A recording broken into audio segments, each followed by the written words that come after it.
خوب هستی؟ بخیر هستی؟ جونت جور. الحمدلله. استاد یک سوال بود اگر اجازه باشد. بسم الله بفرمایید ان شاء الله. توانستیم جواب استاد، میدونیم.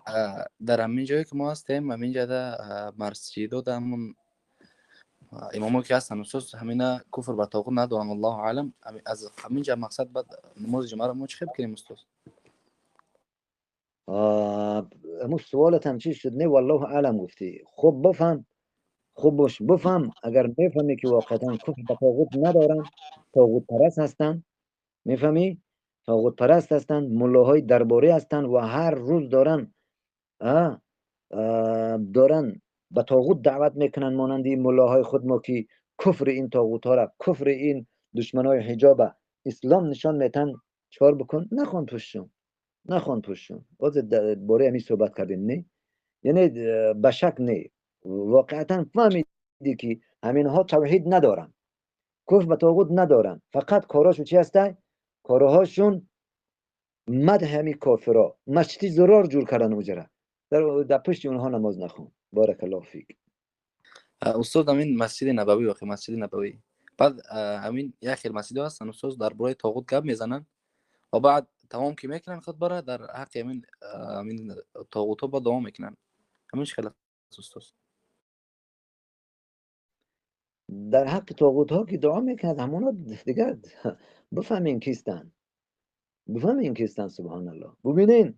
ببینین طاغوت ابن سلمان، ابن سلمان بود نه محمد ابن سلمان طاغوت.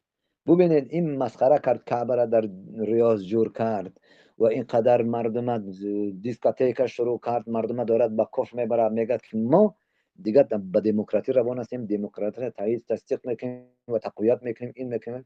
میلیون ها پول در همین راه صرف کرده رایسته و بدترین و کثیفترین رقاصه ها را، خواننده ها را آورد در همون کعبه که جور کرده بود، همونا را دارد فقط خلاف مسلمان اسلام کار کرده رایسته و این علمای درباری، عملای درباری دارن با کار او را تایید و تصدیق میکنن و میگن که این چیزا وفقه لما تحب و ترضا، این را موفق بکن، این را تو کامیاب بکن. گفته در حقش دعا میکنه. در چی کامیابش بکن؟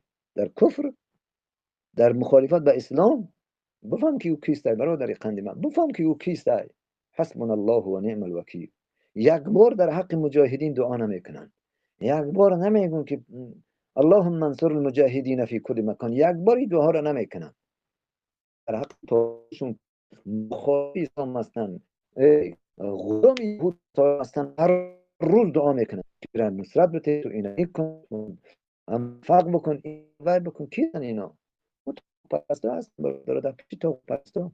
سبحان الله، چه رقم بکنن در پیش تو پرستا. که معتزله که محمد از اون دارتش میخوند، من معتزله زمان مشارم منکر جو این پرستا. من برادر خنده قدر فتنه که پرسونه